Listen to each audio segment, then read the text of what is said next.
주영진의 뉴스 브리핑 본격적으로 시작해 보도록 하겠습니다. 오늘도 국회에서는 대정부 질문이 진행되고 있습니다. 사회 문화 분야에 대한 대정부 질문이 진행되고 있는데요. 잠시 뒤에 여당 의원 1명 그리고 야당 의원 1명의 대정부 질문 과정을 실시간으로 현장을 연결해서 여러분께 전해드리도록 하겠습니다. 이상일 전 의원, 이정미 전 정의당 대표, SBS 원일이 논설위원과 함께 정치권 소식 알아보도록 하겠습니다. 세 분 어서 오십시오. 안녕하세요. 먼저 민주당의 남인순 의원이 오늘 아침 민주당 회의에서 했던 이야기를 여러분께 소개해드리겠습니다. 남인순 의원, 고 박원순 전 서울시장의 성추행 의혹과 관련해서 이 사실을 서울시에서는 가장 빠르게 안 사람으로 꼽히는 젠더 특보 있지 않습니까? 이 젠더 특보가 남인순 의원의 보좌관을 지냈다, 이런 경력 때문에 민주당 남인순 의원이 피소 사실을 먼저 알지 않았을까, 이런 관측이 나오고 있고요. 그래서 며칠 전에 기자들이 집중적으로 질문을 던졌는데 답변을 하지 않고 가지 않았습니까? 오늘 이 문제와 관련해서 남인순 의원이 자신의 생각을 밝혔습니다. 마무리를 했습니다. 중요할 것 같습니다. 실제로 지방자치제 저는 박원순 시장에 대한 피소 사실을 몰랐습니다. 피소 상황을 알려줬다는 일부 언론의 보도는 사실이 아닙니다.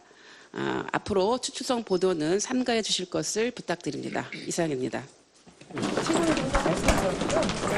드릴 말씀은 없습니다. 네, 박원순 시장과 당일날 통화하신 내용은 지금 어떤 거 통화하신 거예요? 더 이상 드릴 말씀이 없고요. 아까 제가 피소 사실을 몰랐다고 이미 말씀드렸습니다. 경찰 수사를 피소 사실은 아니더라도 혹시 좀 불미스러운 일이 있었다는 거에 대해서는 미리 언제 더 이상 드릴 말씀이 없습니다. 예, 기자들 질문에 답변은 하는데 더 이상 드릴 말씀이 없습니다, 이렇게 이야기를 하고 있는데, 지금 기자가 그런 질문을 하네요. 원일이면 통화 당시 고 박원순 전 서울시장과 남인순 의원이 통화를 했다, 뭐 이런 사실이 보도가 된 겁니까? 아니요, 그 얘기 지금 처음 나오는 얘기인데 확인되지 않고 있습니다. 9일 박원순 시장이 그 공간을 나선 게 이제 9일이고요. 예. 그 전날인 8일날 공식적인 업무를 보고 있는 박원순 시장한테 임순영 젠더 특보가 가서 혹시 실수하신 거 없냐라고 첫 보고 겸 그 질문을 한 시간이 오후 3시입니다. 그런데 피해자가 그 고소장을 접수를 해서 조사를 시작한 게 오후 4시 반이니까 정확하게 90분 전에 젠더 특보가 박원순 시장한테 먼저 얘기를 한 거죠. 그 젠더 특보와 남인순 의원과의 관계가 과거 보좌관과 의원의 관계였기 때문에 둘 사이에 뭔가 있지 않느냐라는 의혹은 나왔었고, 남인순 의원이 그동안에 뭔가를 알고 있었다라는 의혹은 나왔습니다만은 당일날 통화를 했었다라는 거는 지금 확인되지 않은데 그 질문이 지금 기자들한테 지금 나오고 있는 겁니다. 예. 경찰 조사 과정에서 뭐 그런 통화 기록이 나오지 않았느냐, 뭐 이런 내용의 언론 보도가 있었던 것 같고, 그 보도를 토대로 해서 기자들이 질문을 했는데 남인순 의원은 피소 사실을 저는 몰랐습니다. 더 이상 드릴 말씀이 없습니다. 추측성 보도는 하지 말아 주세요, 이렇게 이야기를 하고 있습니다. 이틀 전에 이렇게 이야기를 했으면은 보다 빠르게 상황이 정리가 될 수도 있었을 텐데, 이틀 전에는 남인순 의원 질문에 답변하지 않고 나가면서 기자들과 남인순 의원 측 사이에 뭐 몸싸움까지는 아니지만 상당히 혼란스러운 상황이 연출이 됐었죠. 그때 장면 다시 한번 잠깐 보겠습니다. 임순영 젠더 특보한테 미리 보고받으신 거 있으세요? 박원순 전 서울시장님. 잠깐요. 아니 뭐 보고받으신 거 있으세요? 임순영 젠더 특보한테 보고받으신 거 있으세요? 박원순 전 시장님이랑 사전에 전화하신 내용 있으세요? 아니 이렇게 가실 게 아니라 설명을 해주세요. 이게 뭐 치고 가셔야죠. 아니 일주일 동안 아무런 얘기도 안 하셨어요. 임순영 특보한테 보고 받으신 거 있으세요? 박원순 시장한테 직접 전화하신 적 있으신가요? 여성 인권 운동 하셨는데 이번 사태에 너무 아무 말씀도 없으시다는 비판도 많습니다. 한 말씀 해주십시오. 여성 인권 대표님께서 한마디 해주고 가시죠. 예, 이정미 전 대표는 어떻게 보셨어요? 오늘 아침 회의에서는 이제 상황을 이야기했고 이틀 전에는 아무런 이야기를 하지 않았습니다. 사실 남인순 최고위원 입장에서는 이 상황을 굉장히 피하고 싶은 상황이었을 거라고 봅니다. 그러니까 합리적인 의심의 정황들은 여러 가지 있기 때문이죠. 예. 임순년 특보가 이전에 남인순 의원의 보좌관이었고, 그리고 그 특보를 통해서 최초로 또 박원순 시장에게 전달이 됐다는 정황이 나왔고, 오늘 오전에 남인순 최고위원이 전날과 그 9일날 실종 당일 아침에 이제 통화를 했다는 기록이 나왔다, 이런 보도까지 예. 나왔기 때문에 이제는 더 이상 이 상황에 대해서 입을 닫고 피해갈 수는 없는 상황까지 왔다고 생각이 듭니다. 그런데 뭐 아까 기자의 질문 속에서도 남인순 최고위원은 우리 여성계에서는 여성운동의 선배이기 때문에 네. 이 상황과 관련해서 알고 전했다고 해도 이 사실은 끝까지 그냥 갖고 갈 수밖에 없는 이런 상황이거든요. 그러니까 그것이 사실이라고 한다면 있을 수가 없는 그런 상황이 벌어지는 것이기 때문에 남인순 최고 입장에서는 지금 철저한 방어를 하는 어떤 그런 위치에 설 수밖에 없는 조건이라는 생각이 듭니다. 예, 그리고 기자들이 남인순 의원에게 질문하는 걸 보면은 역시 기자는 질문하는 직업이다, 이런 생각이 또 드네요. 그렇습니다. 저도 기자를 했지만 기자는 여러 가지 상황에 대해서 상상도 하고 의심도 하고 확인하기 위해서 질문을 던지는데, 기자들이 아주 집요하게 질문을 던지는데, 남인순 최고위원이 아무런 이야기를 이제 하지 않고 이틀 오늘에야 비로소 네. 이야기를 했는데 너무나 짤막하고, 오늘 이야기는 피해자가 고소한 사실을 몰랐다, 그리고 내가 박원순 시장 쪽에 뭘 알렸다는 그런 추측성 보도는 사실과 다르다. 그런데 궁금증을 오히려 더 증폭시키는 말씀이다. 너무 짧게 아니다라고 부인만 했기 때문에 저희들이 여러 가지 정황상 의심을 하고 있는 이 대목에 대한 어떤 의구심도 해소를 하지 못했다. 게다가 9일입니다. 그러니까 박원순 시장이 공간을 나와서 이제 실종 사실이 확인되기 전까지 최종 통화는 고한석 당시 비서실장하고 네. 1시 39분쯤 했는데, 그 전에 남인순 의원하고 통화를 했다는 게 거의 이제 기정사실인 것처럼 알려지고 있거든요. 현재로서는 뭐 경찰이 공식적으로 네. 확인해 준 건 아니고 네, 언론 그렇습니다. 보도. 예, 언론 보도고, 경찰은 그걸과 관련해서 남인순 최고위원과 전화로 일단 조사를 했다는 이야기까지 나오는 상황인데, 예. 이것조차 지금 확인을 안 해주고 계신데, 본인이 우리 여성인권 운동에 정말 올로로서 과거 우리 여성들의 많은 이 고통에 대해서 정말 이 이야기도 많이 하셨고, 그 고통을 덜기 위해서 노력을 했다면 남인순 최고위원이 진실이 뭔지 좀 이야기를 이제는 하실 때가 됐다. 그러니까 임순영 서울시 젠더특보가 자기 보좌관 출신인데, 임순영 젠더특보가 이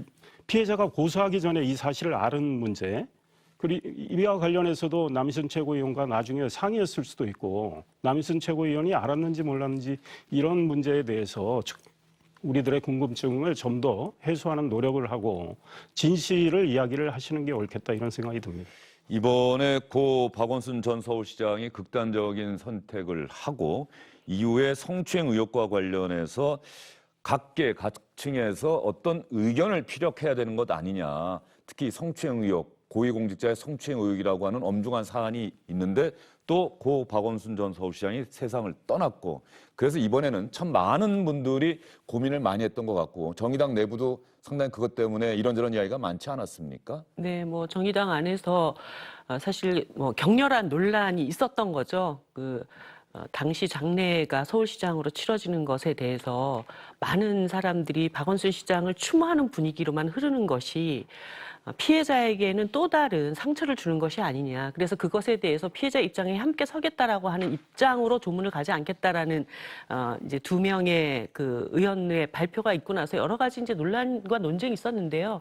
그러니까 박원순이라는 한 사람을 바라보는 여러 다양한 시각들이 있다고 봅니다. 그리고 그것이 정의당이기 때문에 자유롭게 토론될 수 있고, 또 이견이 서로 뭐 충돌할 수 있고 이렇지 않았겠는가, 저는 그렇게 보고 있습니다. 예. 현 상황에서 청와대가 아직 공식적으로 청와대의 생각, 또 문재인 대통령의 생각을 이번 사안과 관련해서는 아직 이야기를 하고 있지 않아요. 네, 그렇습니다. 청와대 대변인이 한 언론에게 개인 이야기를 했다가 피해자에게 위로의 말씀을 드리고 싶다, 이렇게 했다가 이게 청와대의 뜻인 걸로 알려지니까 청와대는 공식 입장 아직 없다, 진상 규명이 된 다음에 뭐 입장이 나올 수 있겠다 이 정도로 정리를 했는데 예.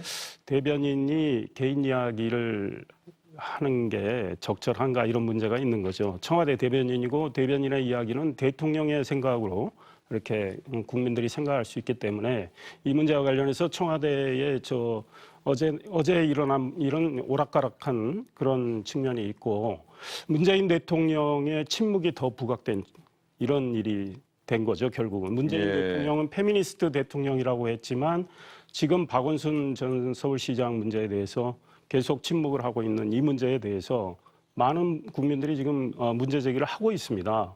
과거에 대통령이 이야기했던 말과 행동은 너무 지금의 행동은 너무 다르기 때문에 대통령이 비판을 받고 있는데 청와대 대변인이 그걸 더 키운 셈이 됐다 이런 지적을 하고 싶습니다. 이상일 전 의원님께서 말씀하신 방금 그 사안에 대해서 어제 SBS 8시 뉴스에서 청와대를 취재하는 김정윤 기자가 보도한 내용이 있습니다. 여러분 다시 한번 잘 봐주시기 바랍니다. 청와대 강민석 대변인은 한 언론을 통해 피해자 입장에 공감한다며 피해자에게 위로의 말을 전하고 싶다고 밝혔습니다. 그런데 곧 이는 청와대의 공식 입장은 아니며 대변인의 설명이라고 강조했습니다. 다시 오후 브리핑에선 고위공직자의 성비위에 대해 단호한 입장이고 피해자 보호가 최우선이란 건 청와대의 원래 입장이라고도 설명했습니다. 다만 자신의 말이 청와대 공식 입장은 또 아니라고 했습니다.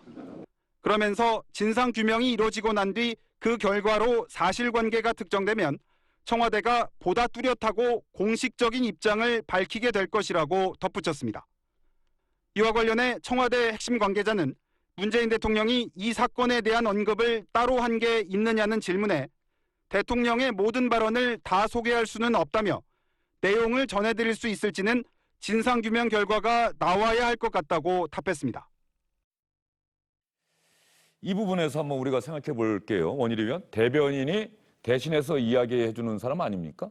그러니까 대변인이 저렇게 기자의 질문에 대답을 했다고 한다면 청와대 반응이다라고 당연히 기자는 생각을 할 수밖에 없는데 청와대 고위 관계자의 이야기는 대변인 개인의 생각이다. 이렇게 좀 선을 긋고 있는 것 같아요.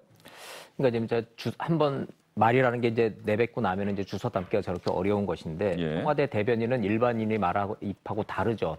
대변인의 입은 대통령의 입이기 때문에 대변인입니다. 그래서 대변인에게 개인의 입장이 따로 있고 청와대 입장이 따로 있고 대통령의 입장이 따로 있다라고 뒤늦게 하는 것은 설득력이 떨어지기는 합니다. 복귀를 역순으로 생각을 좀 해보면 한 언론과의 전화 통화에서 입장을 대변인이 얘기를 한 거는 사실이에요. 피해자 입장에 공감한다. 피해자에게 위로의 말씀을 전하고 싶다. 어디 한 군데 틀린 구석은 없습니다. 다만 이 입장이 대통령의 생각이냐, 대통령이 2주째 침묵하고 있는 것을 깨고 드디어 대통령이 이렇게 상황 인식을 하고 정리를 한 것을 대변인이 언론에 얘기를 한 거냐, 이거하고 대변인이 나는 그렇게 생각을 하는데 대통령 생각이 그런지는 모르겠다. 그건 대통령 생각이 아니다. 청와대 공식 입장이 아니다라고 뒤늦게 해명을 하는 거하고는 하늘하고 땅의 이제 뉘앙스의 차이가 좀 있는 거죠. 그것도 예. 문제가 생긴 건데 어찌됐든 대변인 개인의 생각이지 청와대 공식 입장이 아니다라고 하는 이 사후 브리핑은 상당히 이례적인 입장 번복인 거는 이라고는 볼 수밖에 없습니다. 예. 뭐 아니면 강민석 대변인이 통화를 하면서 이 이야기는 아직 청와대 공식 입장은 정해지지 않았고요. 제 생각을 말씀드린다면, 제 생각이 궁금하시다면 제 생각은 이렇다는 말씀을 드리겠습니다. 다만 청와대 공식 입장은 아닙니다라고 얘기를 했다고 한다면 좀 다를 수도 있었을 텐데 일단 그런 전제가 좀 없었던 것 네, 같아요. 그런 전제가 없었던 것에다가 제가 왜 이게 이렇게 큰 사단이 됐는가 생각을 해보면 예.